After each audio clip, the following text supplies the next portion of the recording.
I had the doctor's order to do the follow-up, just because if it's cancerous, yeah, let's get that shit out of my neck as fast as we can so it doesn't grow more, right? What's going on, everybody? I'm giving you a health update. It's been a while. I've had a few updates since the last time I've talked more openly about my health issues. As you can see on screen, I've had some spine conditions advance. But before I get into all that, I'm going to be talking about the variety of autoimmune issues and spine issues, gut issues. I'm going to leave timestamps in the description if I can segment this up better. So you might want to check down there and see if this applies to you. But at the same time, you might want to listen to all of this and see how it all kind of interconnects with each other. But I've been seeing a chiropractor lately. It's been about a year or more since I've last seen one, and I kind of stopped seeing one after one of my spine issues was diagnosed, and I'll get into that here in a little bit. But the reason I decided to go again lately was because one morning I woke up and I just simply stood out of bed, and I just felt pop, pop, pop, pop, pop down like the left side, kind of underneath my shoulder blade. And it like knocked the wind out of me too. I'm like, ugh. I had to immediately lay back down in bed, and I just stayed there for like another hour, just trying to breathe through things. But what happened was I dislocated a rib, and I didn't slip out of bed. I didn't fall out of bed. I just stood up out of bed and I dislocated a rib. So that's what was going on. It was probably pressing on my lung or something because I couldn't take a full deep breath or anything. So that one started to alarm me. And so luckily I got in very next day to a place that I've been going to now for a couple weeks, and they immediately put me on a big schedule up to 18 visits, because after seeing some of these x-rays, they were like, yeah, we think we could improve your bone structure a bit because it's off. So as you first see on this screen, this is my neck, and I've never had my neck x-rayed before. I've never really had too many issues with my neck until the recent years, because I kind of have a little bit of a clickiness kind of by my clavicle and some of my shoulders, which can be related to some of the autoimmune issues. So I never paid too much attention. But what you're seeing on this x-ray though is that yellow line is supposed to be the curve of the neck. So he said my skull's too far forward, it's been a lot of pressure, and then he kind of put X's near the vertebrae where it's starting to get less disc space. So around my C2 and C7, it looks like it's a little pinchy at those spots. Right in this, does my mouth show up? Yeah, it does. So like right in this area is pretty good proper space that you would want to see on your vertebrae. But yeah, where you put this red arrow, it's starting to narrow a bit.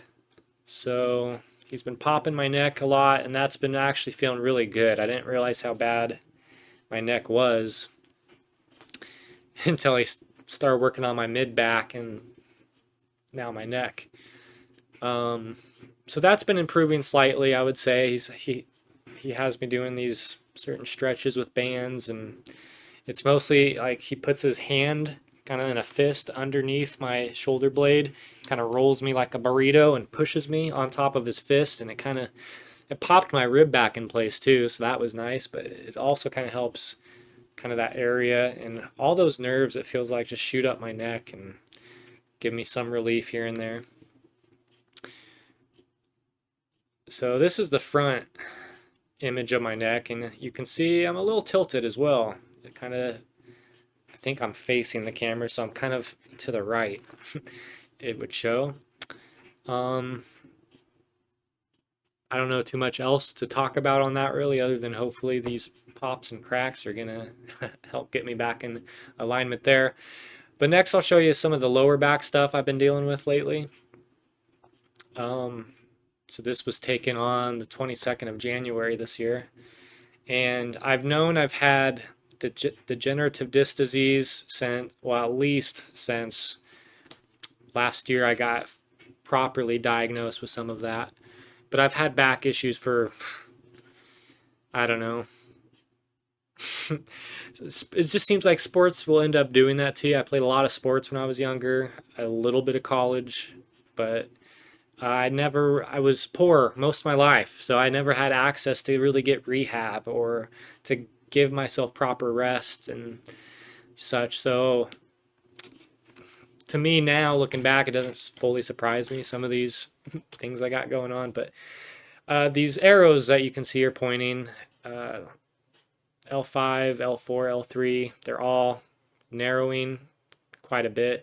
I was tested last year for ankylosing spondylitis, which is a condition where like your vertebrae start to almost fuse together, and it can happen like in your other joints as well if it gets real bad. Because I was just experiencing a lot of stiffness. My hips are always popping and creaking, and my low back. But I think, as I'll show you on, I don't know if it's, yeah, it's probably the next slide here. So actually I have a different one maybe I'll pull up later too, because it gives you a more longer version of what you're looking at. But I kind of have this scoliosis, a slight scoliosis. It's just a curvature of the spine. I'm kind of tilted this way and then up. I'll pull up a photo later and show you the longer version, but you can kind of see it in this one too. But definitely from the front angle, you could just see how little disc space there is. Just like this one here isn't, I mean, this one looks pretty good compared to L4, L5, or that might even be my getting into my S1 area. Because that brings up what I'll next show you, which is why I didn't seek chiropractic care for over a year. I ended up getting an MRI when I was being looked at and tested for the spondylitis, and just to see what else was going on with my spine. And so the findings were that there's a focal central disc protrusion at the L5-S1 vertebrae level, which contributes to mild central canal stenosis, which is incompletely evaluated. So what some of that just means is I kind of have this disc that's protruding, pushing on my nerves. And what they're also finding that's contributing to is I have central canal stenosis, which in the middle of your spine is like the spinal canal type deal, and it's narrowing. Like the bones are sometimes it's just these discs that get inflamed and push on your nerves and such, but it squeezes the circle, the thing in the middle that all your nerves run through. So it's giving me nerve issues. Essentially, it's giving me a lot of pain in my low back and hips and legs and etc. So at least they're finding some of that. But after they said that they saw that, they found a 1.5 centimeter Tarloff cyst on the S2 vertebrae. What a Tarloff cyst is, because it's pretty rare.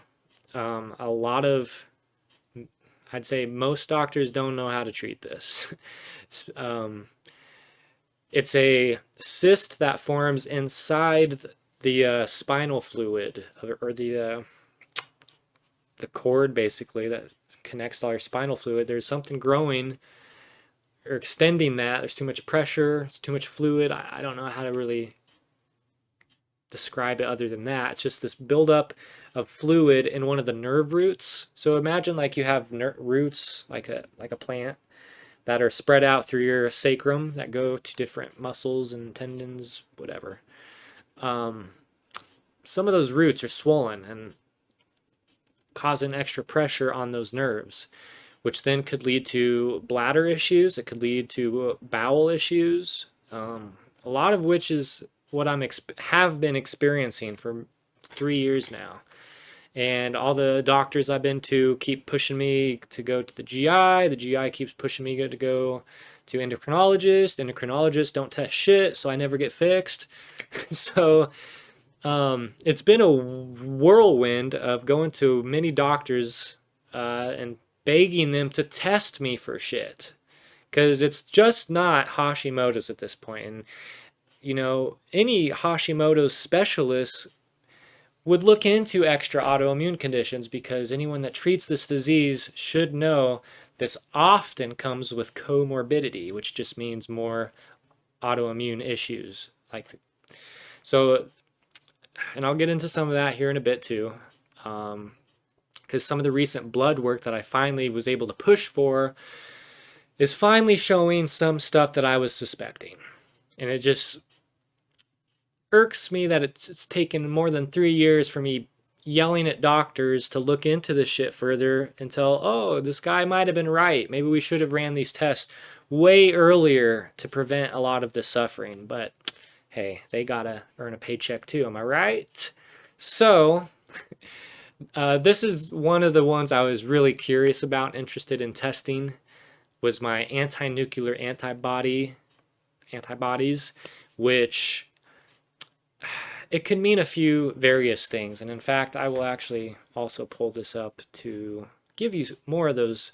The main one is lupus, which many of the doctors are just dismissive out the gate, saying, no, you don't have lupus. I've seen people with lupus. They have this butterfly rash thing on their face, and they're just in terrible, terrible shape. There's no way you have lupus. And I'm like, could we just rule it out at the minimum? Like, I'm not trying to convince you I have it. I just want to know for sure I don't, because I do feel like shit. And when I come in here, trust me, I've played every emotion so far. Like, I know I've always grown up and was trained to be reserved, respectful. I've always been quiet, but you know, this disease has really taken my life from me and what I've been able to do. So there's been times I've had to be more emotional and just show them how much pain I'm in. But again, there's a limit to that. They dismiss you, or they just don't want to deal with you.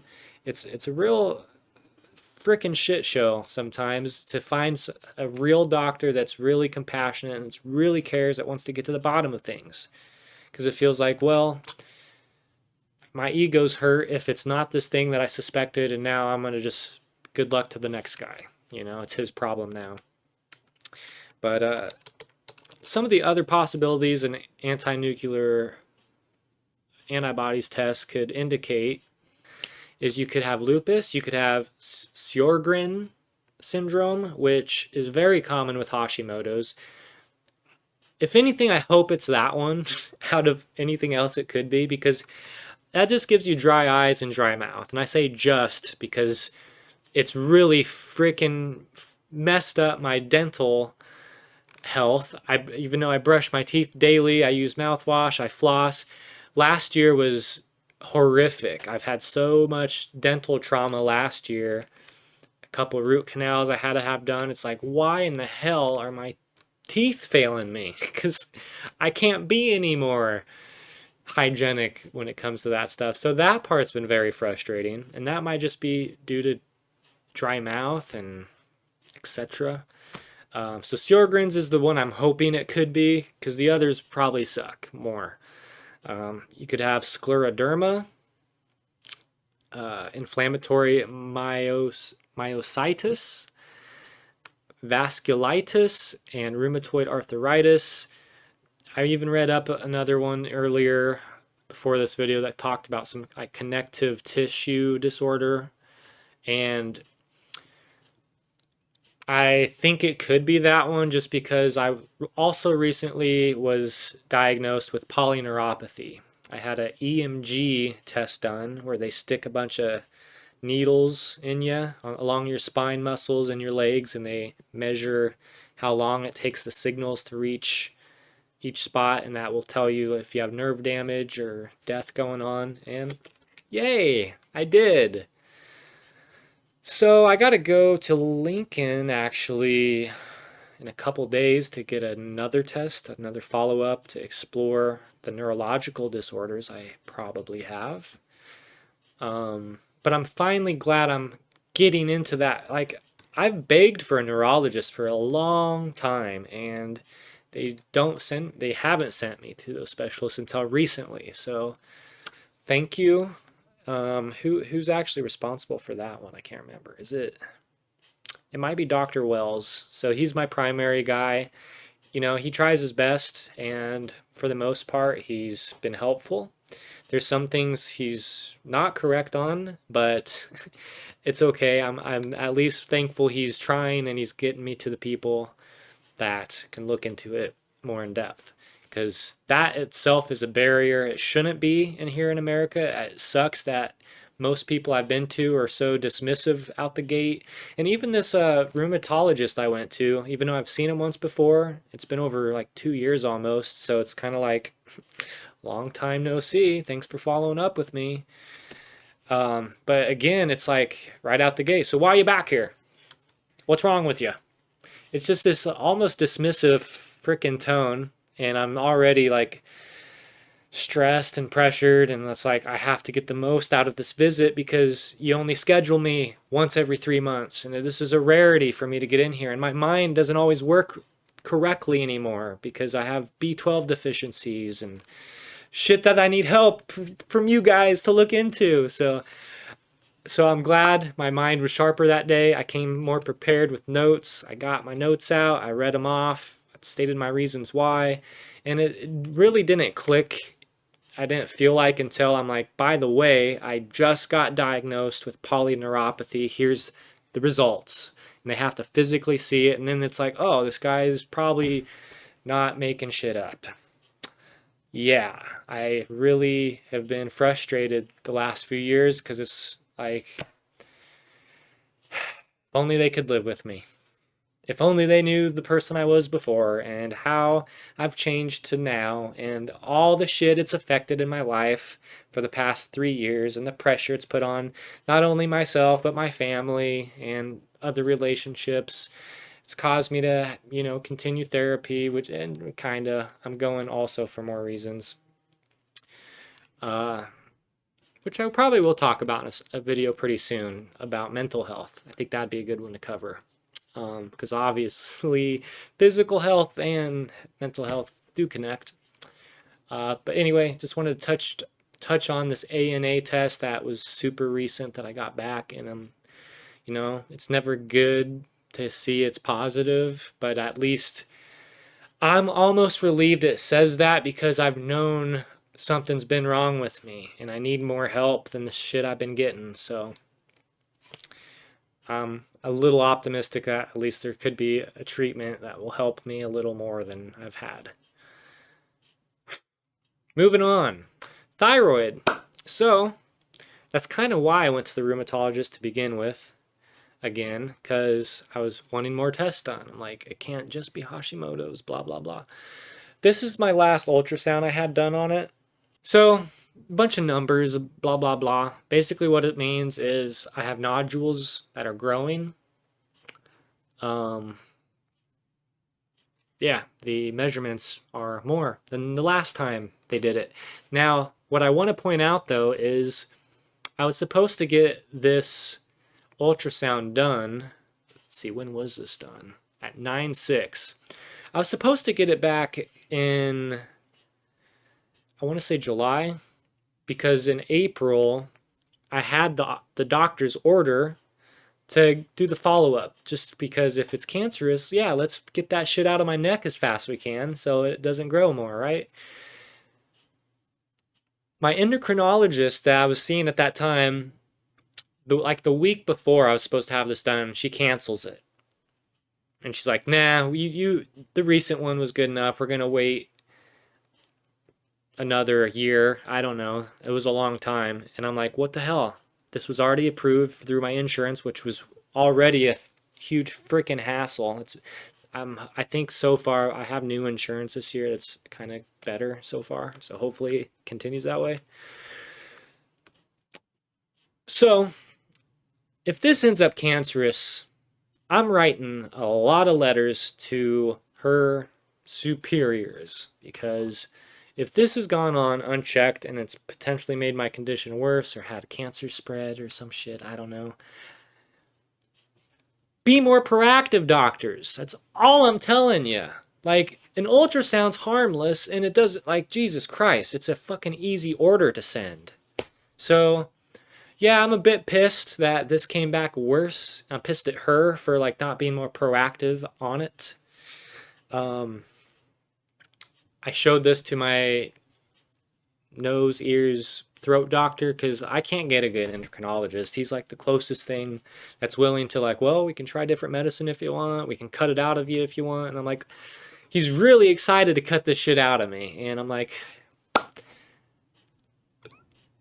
only if it needs to, man. I don't like surgery. I don't want to be without a thyroid if it is at least kind of functioning. If I can reverse that somehow, or someday soon, research will get to the point where we could maybe do something about it. Because once it's gone, it's gone. And then I know I'm probably always going to be on medicine anyway. All of us are. And that was a bummer to me. I hate synthetic medicine, but this is the real T4 that your body produces. No, it's not. That's why so many people still have side effects from it and shit. So I'm supposed to get a biopsy on this soon. He was very vague still, not scheduling me when. Hopefully in the next few months. But yeah, another ultrasound with now a biopsy. They'll stick more needles in me and scrape shit out and test that. It showed I have calcification on the inferior pole of the left lobe, blah, blah, blah. But because of the findings here, my regular doctor said, oh, you have Graves' disease. And because I have another, I should pull it up just so you know what to look for. Hold on. I can just read it to you. So he did antibody tests around the same time I had this ultrasound done, and I had my thyroglobulin antibodies, which was 32.5 high, and a thyroid peroxidase AB, which is the one I'm more familiar with, 49.9. That's Hashimoto's essentially. But the thyroglobulin, that could indicate Graves. It just couldn't. It kind of, I don't know. I think it's like an inflammatory marker essentially. But due to the state, like in the tissue of my thyroid that they saw in the images, he was like certain I have Graves' disease too. And I'm like, wait, how is it? I can have both? Is that even a thing? It is a thing. I'm just not positive I have both still, because I did get a different blood test too that I think was a bit more precise on the Graves part, and it was like, I don't know. My symptoms most of the time are more Hashimoto's symptoms, and maybe there's times I do have hyperthyroid symptoms like irritability. I get these freaking bug eyes sometimes, but I have eating issues now too because my gut stuff isn't fixed, and I'm still bleeding out my ass too often. But let me see here. Is there anything else I want to talk about before I end this? It's getting to be way too long. Yeah, so I did get extra blood work done. I have low AST. Let me just pull some of this up too, please.